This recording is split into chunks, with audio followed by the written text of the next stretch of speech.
오늘 읽은 본문 말씀, 지난해 월삭 기도회 때도 제가 한번 드린 말씀입니다마는 청소년들, 우리 청년들 위해서 특별히 오늘 준비해서 올려드립니다. 잠언 30장 24절 이하에 보면 우리 땅에는 작고도 가장 지혜로운 것이 4가지가 있다고 소개를 하고 있습니다. 그 4가지 중에 첫 번째가 개미입니다. 두 번째 소개하고 있는 것이 사반이라고 하는데요, 우리가 잘 보는데 바위 틈에 집을 짓고 살기 때문에 지혜로운 것이라고 표현하고 있고, 세 번째는 대장이 없는데도 떼를 지어서 다니는 메뚜기에 대해서 일러주고 있고, 그 다음에 이제 마지막으로 네 번째는 분명히 그한데도 이 왕궁에 있는 도마뱀에 대해서 지혜 있다라고 설명을 하고 있습니다. 손에 잡힐만 한데도 왕궁에서 버티고 있는 그 도마뱀에 대해서 지혜가 있다, 그렇게 표현해서 4종류를 언급하고 있습니다. 그런데 오늘 본문 읽은 내용에는 개미에 대해서 주로 말씀을 하고 있는 내용, 우리가 어릴 적에 지금 교과서에는 없죠. 개미와 배짱이 이야기가 기록이 되어 있는 거 다 아실 겁니다. 개미는 땀을 뻘뻘 흘리면서 여름에 부지런히 먹거리를 준비하고 겨울을 위해서 저장하는 준비를 하는데, 배짱이는 내 노래 부르고 그늘에 쉬고 그렇게 있다가 겨울이 다가왔을 때에 이제 개미는 저장해 놓은 것을 먹고 잘 지내는데 배짱이는 결국 굶어 죽는 경우가 발생하는 내용을 담고 있죠. 그래서 하나님은 오늘 우리에게 말씀합니다. 게으른 자여, 개미에게 가서 그가 하는 것을 보고 지혜를 배워라. 지혜를 얻으라. 개미가 하는 것을 가서 보고 지혜를 얻으라고 했습니다. 여기서 중요한 것은요, 개미의 부지런함을 배우라는 것인데, 우리가 그렇잖아요. 좀 더우면 덥다고 쉬고 싶고, 추우면 춥다고 쉬고 싶고, 힘들면 힘든다고 쉬고 싶고, 또 명절이라고 쉬고 공휴일이라고 쉬고, 하여튼 쉬고 싶어 하는 것이 우리들의 모습입니다. 그런데 다른 사람들은 다 쉬는데도 불구하고 또 땀 흘려 열심히 일하는 분들도 없지 않아 있습니다. 쉬고 싶어도 쉬는 구조가 되어 있지 않아서 쉬지 못하는 경우도 없지 않아 있습니다. 그러면 개미의 지혜가 뭐냐? 무슨 지혜냐? 어떤 지혜냐? 오늘 본문 7절 8절 말씀을 보면 개미는 없는 것이 몇 가지가 있는데 두령이 없다고 했습니다. 감독자가 없습니다. 통치자도 없습니다.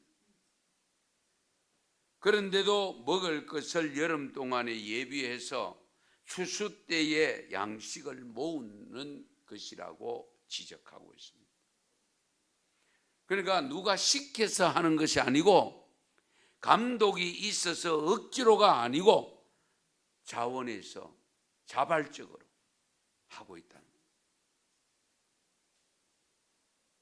대단히 중요하죠.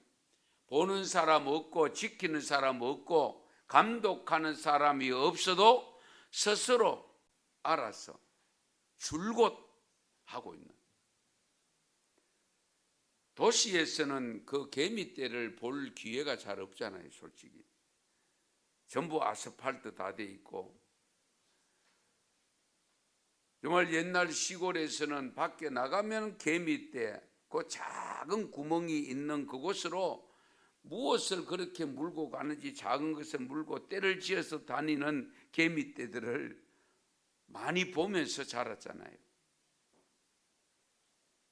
그런데 그 중간에 큰 개미가 감독한다고 중간중간에 서가 있는 못 보잖아요. 그렇죠? 예. 그러니까 통치자도 없고 두령도 없고 감독자도 없는데도 불구하고 스스로 알아서 하는 것이 지혜로운 것이다.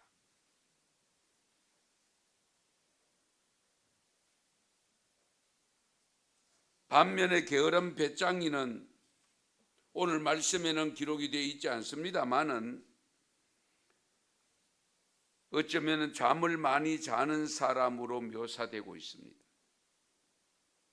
게으른 사람의 공통점이 뭐냐? 잠자는 것을 좋아하고 앉아 쉬는 것을 좋아한다는 것. 물론 쉼이 건강에 필요합니다. 잠도 필요합니다. 그러나 정도를 벗어나서 잠을 많이 자는 것 바람직하지 않지요. 오늘 본문 9절 10절을 보면 내가 어느 때까지 누워 있겠느냐? 네가 어느 때까지 누워 있겠느냐? 네가 어느 때에 잠이 깨어 일어나겠느냐? 좀 더 자자, 좀 더 졸자, 손을 모으고 좀 더 누워 있자 하면 어떻게 되죠? 빈궁이 찾아온다고 했습니다. 빈궁이 찾아. 가난이 찾아온다. 솔직히 초등학교, 중학교 다닐 때에는 뭐 요즘은 더 하지요. 아마 옛날에는 그래도 잠을 좀 일찍 잤잖아요. 요즘은 아이들이 스마트폰 가지고 놀다 보면 물론 공부하다가 늦는 경우도 있지만은 잠을 늦게 자면 아침에는 항상 따라다니면서 깨워야 되는 그런 경우가 없습니까? 엄마 5분만 더 잘게. 엄마 10분만 더 잘게. 이 방에서 쫓아내면 베개 가지고 다른 방에 건너가고 그런 경우들이 있잖아요. 예.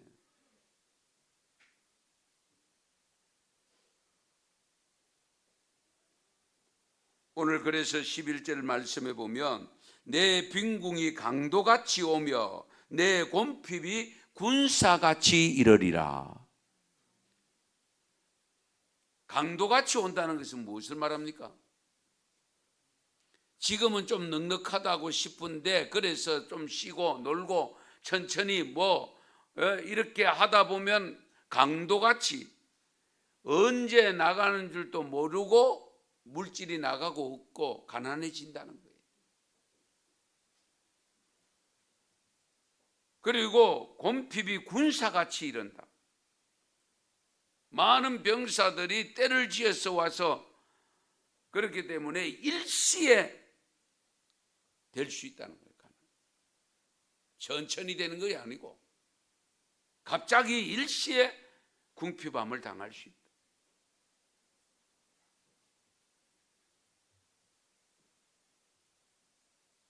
그래서 배짱이는 개미에 가서 아쉬운 소리 해야 되고 얻어 먹어야 되는 처지가 됩니다. 사람도 마찬가지입니다. 누구에게나 인생의 겨울이 닥쳐올 수 있다는 걸 염두에 두셔야 됩니다.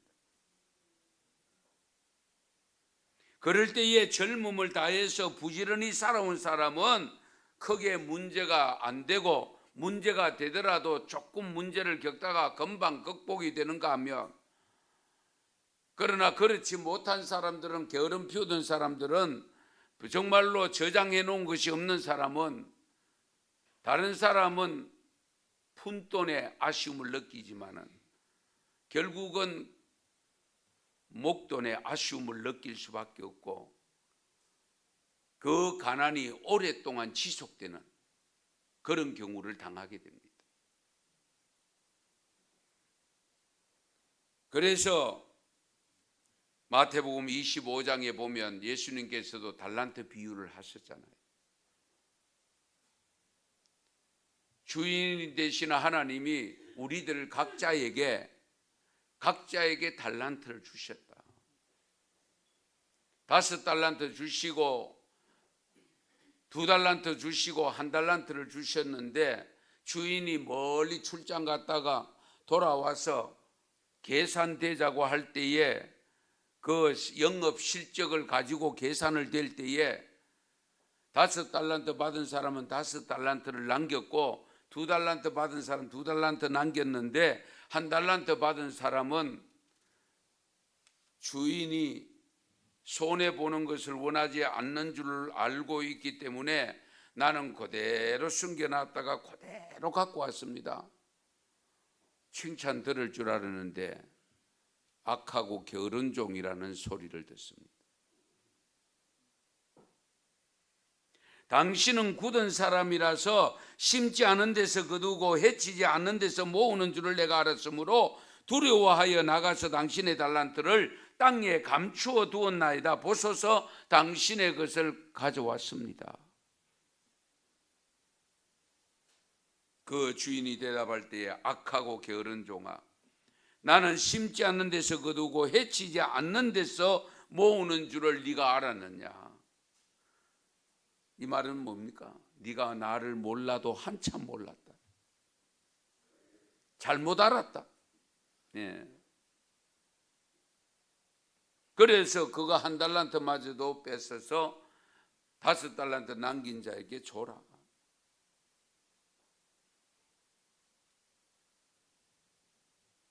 정말로 우리 하나님께서 저와 여러분에게 동일하게 준 것은 이 땅에 생명을 주셨고요. 그리고 우리를 불러서 자녀 삼아 주셨고요.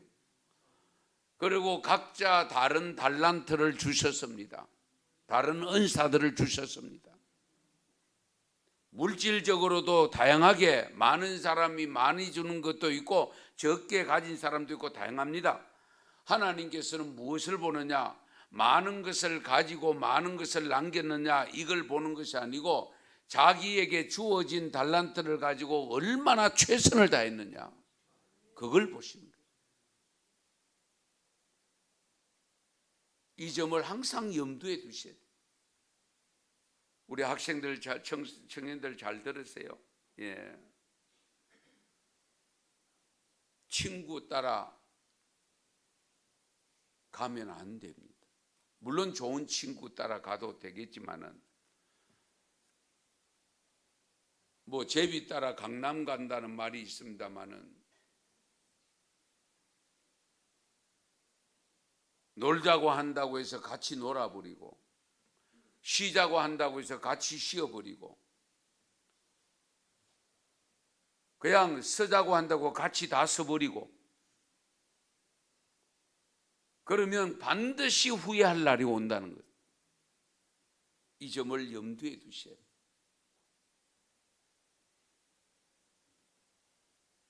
우리 청소년 여러분, 우리 청년 여러분, 우리 학생들, 그리고 우리 성도 여러분, 우리가 무슨 일을 하든지 하나님으로부터 부여받은 일이라면 개미처럼 성실하게 하셔야 됩니다. 부지런하게 하셔야 됩니다. 누가 시켜서가 아닙니다. 알아서 하는 겁니다. 두려움도 없다고 했잖아요. 개미는 통치자도 없다고 했습니다. 감독이 없다고 했습니다. 엄마가 지키고 있어야 공부하는 척하고 엄마 자리만 뜨면 엉뚱한 짓 하고 그러면 안 되잖아요. 예. 우리 하나님은 게으른 자를 싫어하십니다. 그래서 작은 자가 작은 일에 충성한 자에게는 큰 일을 맡기신다고 했습니다. 작은 일이라고 해서 소홀히 해도 안 됩니다. 작은 일에 충성된 자에게 큰 일을 맡기신다. 예. 그래서 우리도 하는 말이 있죠. 하나를 보면 몇 가지 알아요? 10가지를 압니다.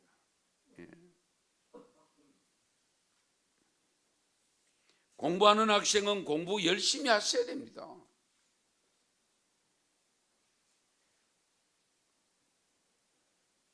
그래야 인생의 겨울이 닥쳐오더라도 걱정하는 것이 줄어들 수 있고 걱정하는 것이 없을 수도 있습니다. 오히려 남들이 도움을 요청하여 찾아왔을 때에 오히려 도와주면서 겨울을 보낼 수 있습니다. 인생의 겨울을.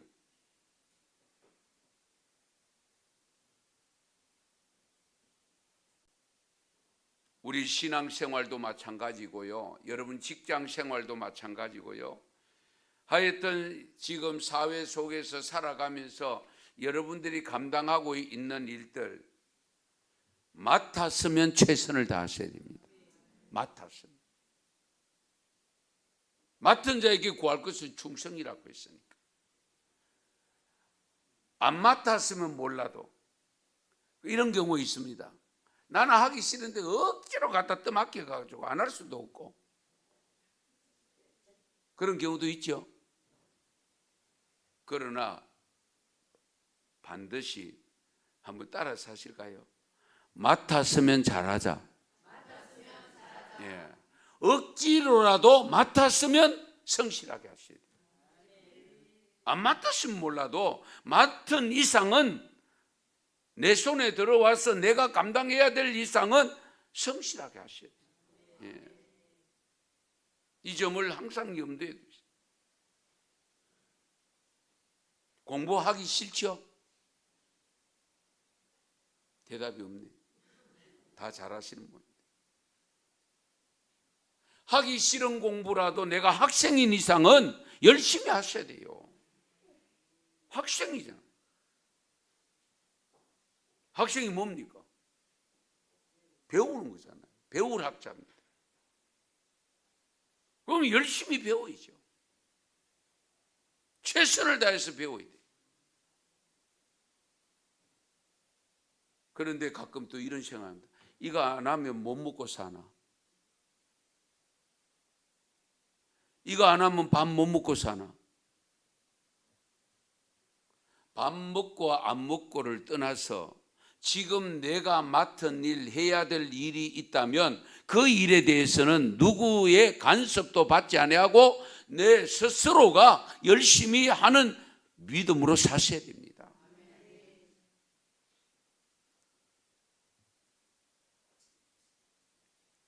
뭐 신앙생활 말할 거 없고요. 신앙생활도 안 하면 몰라도 기왕 우리가 믿음 생활하는 거잖아요. 어차피 우리는 영생을 믿고 하는 거잖아요. 주님 만날 것을 지금도 수시로 만나고 계시지만은 직접적으로 만나서 같이 영원히 살아갈 것을 생각하면 잘해야 되지 않겠어요? 성실하게 하세요.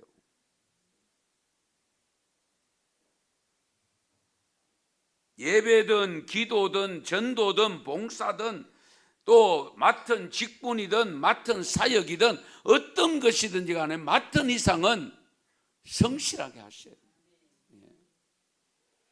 그래야 하나님이 맡겨놓으신 하나님이 걱정을 덜 하시잖아요. 하나님의 걱정을 덜 끼쳐드려야 되지. 하나님의 걱정을 자꾸 끼쳐드리면 아이고 네 하기 싫으면 갖고 왔나? 다른 사람 주자면 다른 사람 줘버리면 나만 손이잖아요. 지금 당장에 안 하면 우선은 좋을 것 같죠. 그 일을 통해서 주시려고 하는 하나님의 복을 못 받습니다. 잘 들으세요. 그 점을 항상 염두에 예. 내가 하는 일들을 통해서 이 사역을 통해서 이것을 통해서 열심히 했을 때에 하나님이 주시려고 복을 준비하고 계시는데 그것을 내가 등한시 해가지고 내가 하지 아니할 때에 하나님은 그 일은 반드시 해야 될 일이거든요. 그러면 다른 사람을 통해서 하게 되면 하나님이 예비한 복이 그 사람에게 넘어가고 나는 못 받는 거예요. 그래서 제가 좋아하는 말씀 로마서 12장 11절 말씀 잘 아시죠? 부지런하여 게으르지 말고 열심을 품고 어떻게 해요? 주를 섬겨요. 할렐루야. 열심을 품고 섬기셔야 돼요. 처삼촌 벌초하듯이 하면 안 돼요. 처삼촌 벌초 안 해보셨죠? 요즘 뭐 묘를 안 쓰니까 벌초할 일도 없잖아요. 처삼촌 벌초하듯이 우리 학생들 잘 들으세요. 대충 한다는 뜻입니다. 잘한다는 것이 아니고 대충 하는 것을 말합니다. 왜? 우리 아버지도 아니고 우리 어머니도 아니고 할아버지도 아니고 처삼촌이니까. 그래서 대충 한다. 그래서 대충 하는 사람들을 일을 대충 하는 사람들을 보고 처삼촌 벌초하듯이 한다. 어른들이 그렇게 말한 거예요.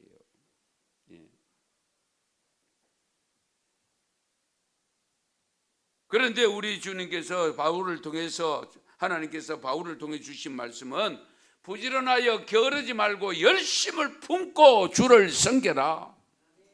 성실하게 섬겨라. 그 뜻입니다. 그러면 우리가 먼저 가장 성실하게 해야 될 것은 예배입니다. 오늘도 그래서 여러분들이 이 예배에 참여한 줄 믿습니다. 예배에 성실해야 돼. 기왕 예배 드리는 거 찬양 예배까지 한 걸음 더 나아가 수요 예배까지. 요 세 예배는 공예배라고 표현합니다. 성도들이 모여서 공동으로 드리는 예배라고 해서 공예배라고 표현하는데, 우리 한국 교회에서 공예배는 주일 낮 예배와 찬양 예배와 수요 예배입니다.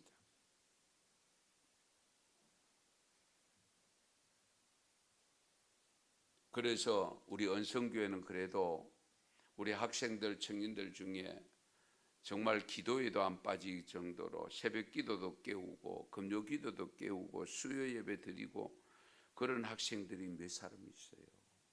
정말 감사하죠. 예. 저도 학교 다닐 때 그 옛날인데도요. 옛날 그게 좀 이상합니다만 수요 예배까지 다 드렸습니다. 저는 그때 도대체 뭘 보고 그렇게 다니는지는 저도 아직 기억이 별로 없어요. 그런데 수요 예배를 그렇게 초등학교, 중학교까지는 어머니 밑에서 다니기 때문에 그래 다녔지만은 고등학교는 떨어져서 하숙을 했거든요.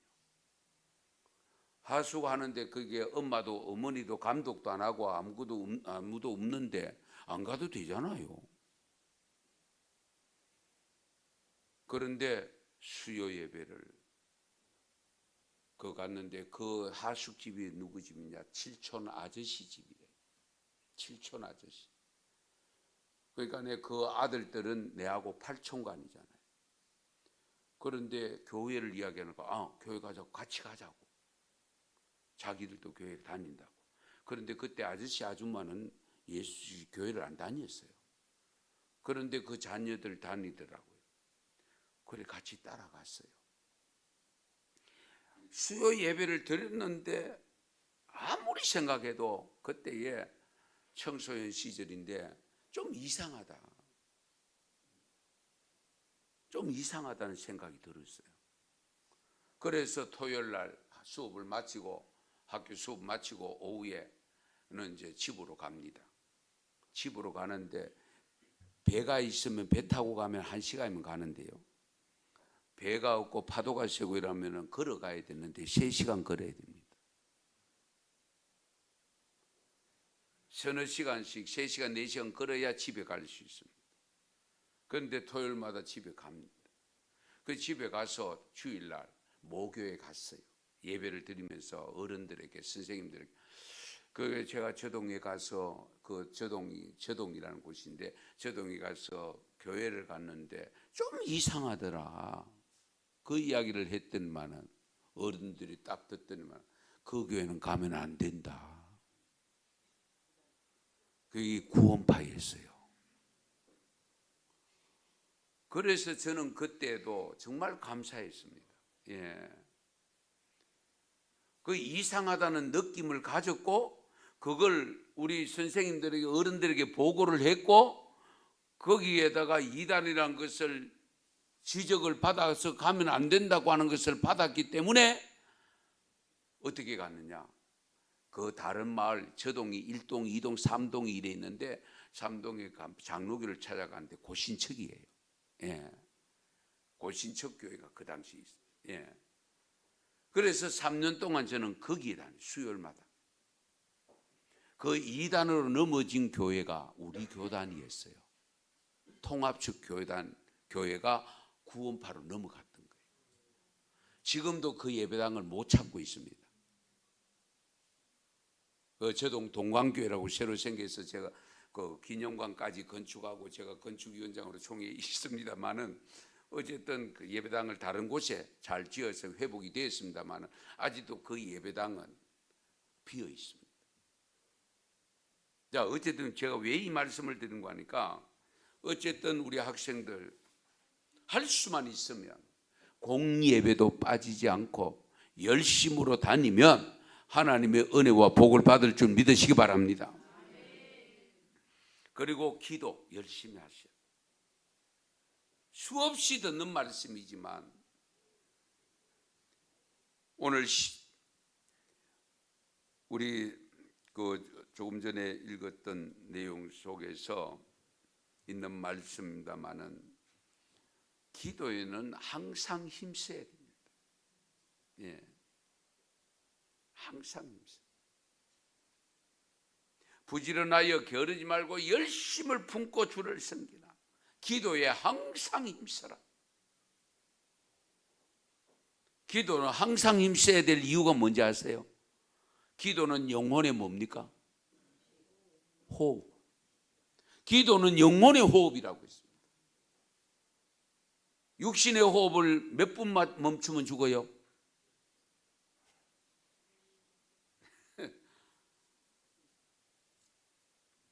육신의 호흡이 3분, 5분 멈추면 그건 죽는 거잖아요. 영혼의 호흡이라고 하는 기도 생활을 중단하면 영혼이 죽는다니까요. 영혼이 병든다니까요. 그래서 기도를 쉬지 말고 하라고 하신 거예요. 왜 쉬지 말아야 되느냐? 호흡이니까. 호흡이니까. 교회에 와서 하는 기도 외에라도 여러분들이 가정에서든지 직장에서든지 항상 기도 생활을 끊임없이 하셔야 돼요. 저도 목사로서 나름대로 열심히 한다고 했지만은 기도를 많이 하는 목사는 아닙니다. 그래서 금년부터 기도 시간을 늘려가고 있습니다. 어쨌든 기도 시간을 좀 더 늘려야 되겠다.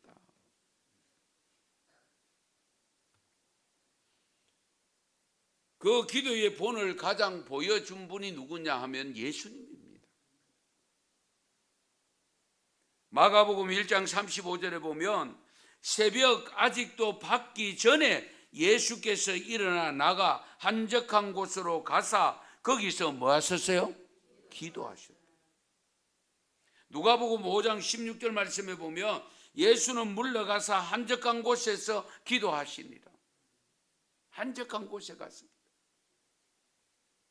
그리고 누가복음 6장 12절 말씀에 보면 이때에 예수께서 기도하러 하시러 산으로 가사 밤이 새도록 하나님께 기도하셨다. 밤이 새도록 기도하는 걸 무슨 기도? 철야 기도. 예수님은 철야 기도 가졌어요. 누가복음 18장 1절 말씀에도 보면 예수께서 그들에게 항상 기도하고 낙심하지 말아야 할 것을 비유로 말씀하여, 항상 기도하고 낙심하지 말아야 할 것을 비유로 말씀하셨다. 그 비유가 뭐냐? 불의한 재판관과 과부의 재판을 담당하는 이야기입니다. 불의한 재판관이니까 무엇을 원한다는 거죠? 돈, 예, 커미션. 그래서 가난한 과부니까 돈이 없으니까 돈은 못 주는데 어쨌든 저 불의한 사람 저 재판 빨리 해달라고 하는데 안 해주는 거예요.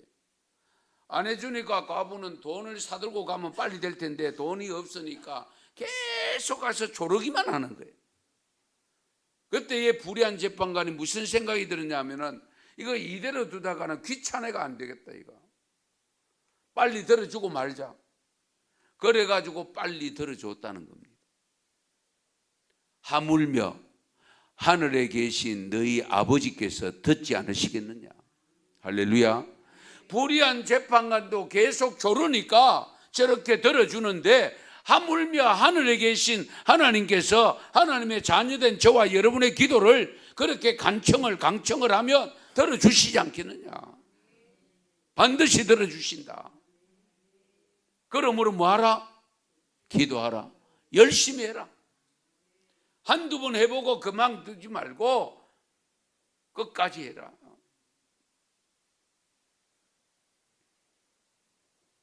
어쨌든 우리 학생들 중에서 정말 새벽을 깨우고 금요 기도회를 깨우고 수요 예배를 깨우는 우리 학생들, 저는 관심 있게 지켜볼 겁니다.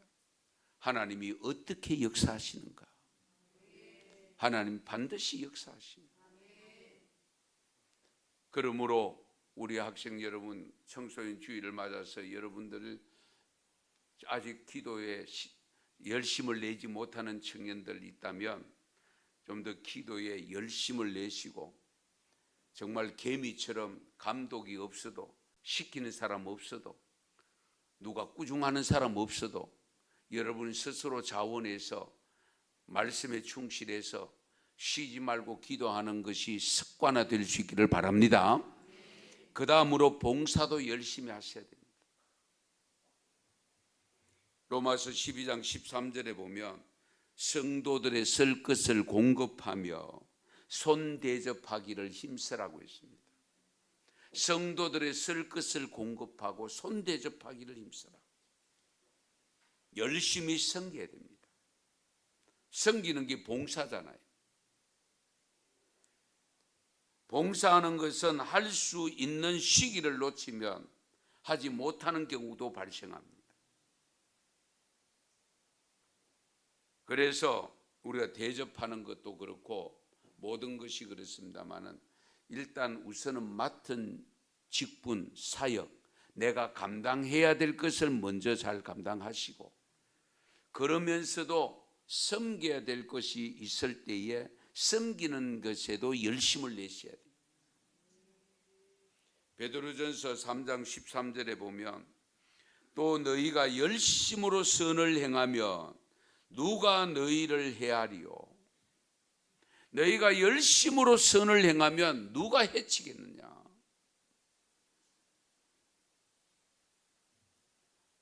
성경에서 성실한 사람을 뽑으라고 하면 저는 구약에서는 요셉이 있고 신약에서는 사도 바울이라고 봅니다. 여러분 잘 생각해 보십시다. 요셉의 형편과 처지를 잘 생각해 보세요. 형들에 의해서 애국으로 팔려갔습니다. 종살이 했습니다. 모함을 뒤집어 쓰고 감옥살이 했습니다. 종살이 할 때에 복의 통로가 돼서 그 집이 복을 받잖아요.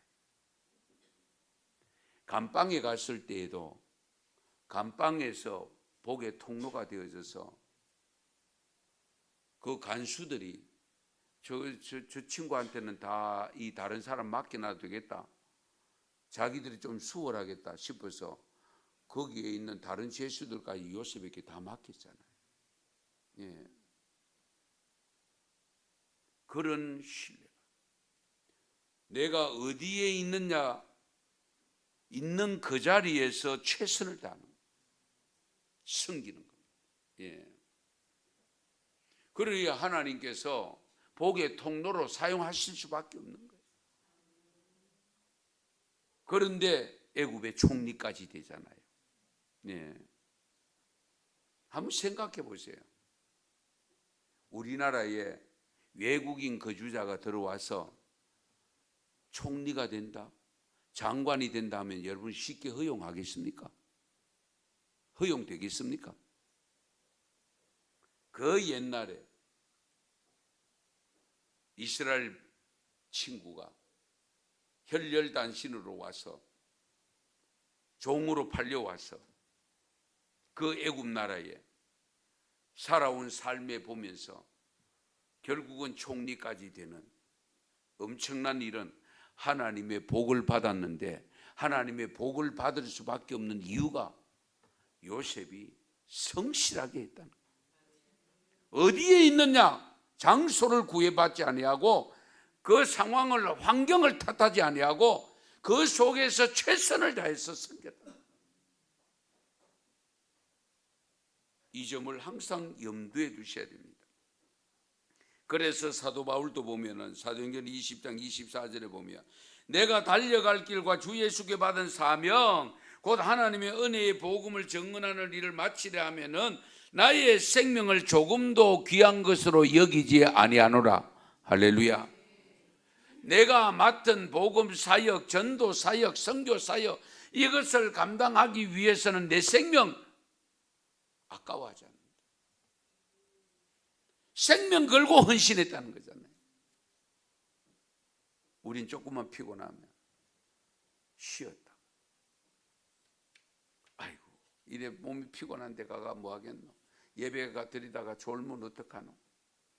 기도하다가 안 졸겠나? 졸아도 기도하는 자리에 나오세요. 졸아도 예배 자리에 나오셔야 돼요. 예. 그걸 하나님이 다 헤아리고 계세요.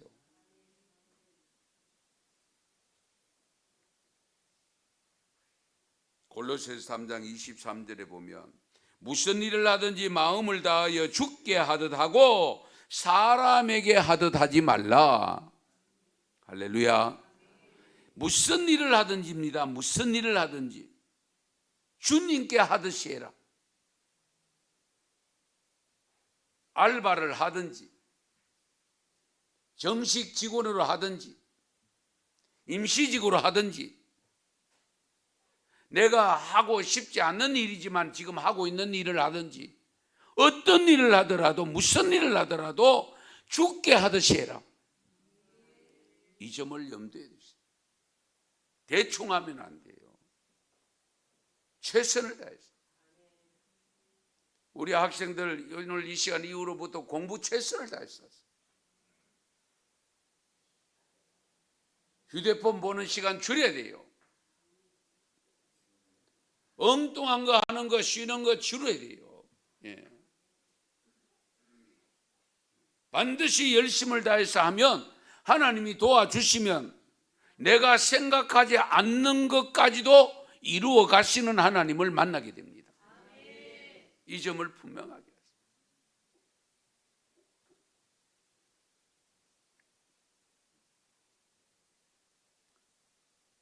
세상에는요 공짜가 없습니다. 심은 대로 거둡니다. 그렇잖아요. 가꾼 대로 거둡니다. 공짜는 없습니다. 찰스 카타랑이라는 미국 자동차 공업을 크게 일으킨 인물인데요. 80세가 넘어도 새로운 부품을 제작하려고 매사에 연구하고 그 일을 놓치지 않을 때 한 번은 아들이 아버지 80이 넘어가는 아버지를 향해서 생일을 맞아서 아들이 아버지에게 이렇게 권면했대요. 아버지, 이제는 연구와 일을 좀 멈추고 쉬세요. 아들로서는 당연히 할 말이잖아요. 그렇잖아요. 예. 아니 지금 80이 넘으셨는데 뭘 자꾸 일을 가지고 하시고 그러면 우리도 힘들어요. 직원들도 힘들어요. 그러지 않겠어요? 그때 이 아버지가 아들에게 이런 말을 했답니다. 오늘에 멈추는 사람은 그날부터 망가지기 시작한다.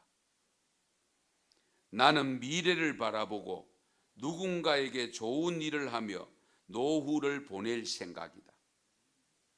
사람마다 노년을 건강하게 품위 있게 보내기를 원한다. 그렇게 노년을 보내려면 5가지를 지켜나가야 한다. 그러면서 5가지를 제시했는데 잘 들어보세요. 첫 번째, 영혼의 문제를 생각해야 된다. 영혼의 문제를 생각해. 두 번째, 무슨 일에나 함부로 참견하려는 습관을 버려야 된다. 아무 일이나 참견하는 거 버려야 된다. 세 번째, 같은 말을 되풀이로 말하지 말아요. 되풀이로 자꾸 되면 그걸 무슨 소리를 하죠? 잘 아시네. 잔소리로 들립니다. 네 번째, 남을 헐뜯는 일을 삼가야 된다. 다섯 번째, 부정적인 생각에서 벗어나야 한다. 아주 중요한 것을 지적했습니다. 성도 여러분, 우리 학생 여러분, 뜨거운 열정을 가지고 봉사할 일이 있을 때 봉사하셔야 됩니다. 그러면서 인내가 필요합니다. 참아내야 됩니다. 벌은요, 500g의 꿀을 생산하기 위해서 5만 6천 개의 꽃을 찾아다닌다고 합니다. 잘 들으세요. 500g의 꿀을 만들기 위해서 5만 6천 개의 꽃을 찾아다닙니다. 꿀 한 숟가락 생산하기 위해서 꽃을 찾아 4,200회의 여행을 해야 되고요. 일벌은 꽃을 찾기 위해서 8마일까지 날아다닙니다. 일생 동안 이 벌이 지구둘레를 3배에 달하는 거리를 날아다닌다고 합니다. 그 날개짓을 해서 그 날개를 해서 거리를 한번 생각해 보세요. 노인과 바다를 쓴 해밍웨이는 80번의 원고를 고쳤다 썼다가 고쳤다가 그렇게 해서 유명한 작품이 되었다는 거예요. 80번. 레오나르도 다빈치의 유명한 작품이 뭐죠? 최후의 만찬. 10년간 그랬답니다. 이해가 잘 안 되죠? 미켈란젤로 또 이야기할게요. 우리 학생들에게 한번 물어봅시다. 미켈란젤로의 유명한 작품이 뭐예요?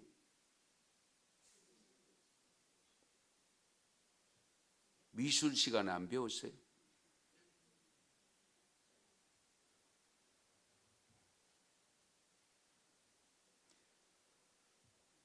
미켈란젤로의 유명한 작품 최후의 심판입니다. 최후의 심판은 61살 되어서 시작했대요. 6년 동안 끊임없이 그렸다고 합니다. 그런데 그보다 더 유명한 작품은 제가 전에도 말씀드렸지만 한 번 더 말씀드릴게요. 로마의 시스틴 성당, 시스티나라고 하는 성당에 천정벽화가 있는데 30대 제가 나이를 환산해 33살입니다. 로마 교황청으로부터 조각을 해달라고 부름을 받았는데 조각은 안 시키고 그림을 그리라고. 그리고 우리가 그러잖아요. 손재주 있는 사람은 뭐든지 잘하잖아요. 그러니까 조각을 했지만은 그림도 그려봤대, 어릴 때. 그래서 그림을 시작했는데 그 천정벽화가 천지창조입니다. 꼬박 4년이 걸렸습니다. 그 그림 안에 들어간 아담과 하와부터 시작해서 사람의 수가 300명이 넘는다고 합니다. 여러분, 천정벽화니까 천정도 있고 양옆에 벽화도 있습니다만 천정 벽화니까 누워서 그려야 되잖아요. 그래서 그것을 4년 동안 다 그리고 난 다음에 이 미켈란젤로가 나와서 고백한 것이 있습니다. 나는 예레미야처럼 37살밖에 되지 않았는데, 33살에 들어가서 4년 동안 그랬으니까 37이죠. 37살밖에 되지 않았는데 내 친구들조차 내가 왜 그렇게 늙게 되었는지 알지 못한다. 그 친구들조차도 미켈란젤로가 그렇게 그림을 그린 줄 모르고 있었다. 그런데 폭삭 늙어가 나왔으니까 도대체 쟤는 뭐 하다가 저렇게 됐노? 그럴 거 아닙니까? 그런데 친구들은 그걸 모른다고 했습니다. 그때에 한 기자가 그렇게 늙어가면서 왜 그렇게 그렸느냐 라는 질문을 던졌을 때 유명한 대답, 제가 전에 가르쳐 드렸는데 아세요? 하나님이 볼 것일세. 하나님이 볼 것일세. 정말 유명한 대답. 어떻게 그렇게 할 수 있느냐? 하나님이 보고 계신다. 하나님이 보고 계신다.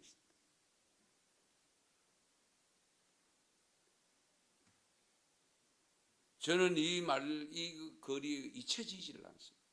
하나님이 보고 계십니다. 저도 쉬고 싶습니다. 천천히 하고 싶습니다. 놀고 싶습니다. 쉬엄쉬엄 하고 싶은 생각 왜 없겠어요? 그러나 하나님이 보고 계신데요. 하나님이 보고 계신데요. 그런데 우리가 어떻게 소홀히 할 수 있습니까? 그렇게 못하지. 어떻게 우리가 함부로 할 수 있습니까? 함부로 못하지요. 왜? 하나님이 보고 계시는데. 사람들은 못 봐도, 안 봐도 그렇잖아요. 하나님이 보고 계세요. 오늘 청소년 주일을 맞아서 우리 청소년 여러분, 우리 청년 여러분들, 우리 성도 여러분, 우리는 무슨 일을 하든지 항상 하나님이 보고 계심을 믿으시기 바랍니다.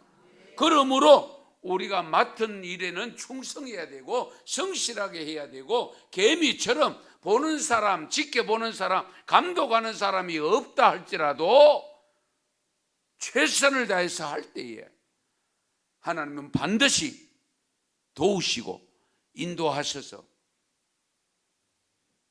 하나님께서 예상치 못한 복을 주실 줄로 믿습니다. 그런 복을 받아 누리는 우리 언성교회 교우들이 되시고 우리 청소년들이 되시고 우리 청년들이 될 수 있기를 축원합니다. 축복합니다. 기도드리겠습니다.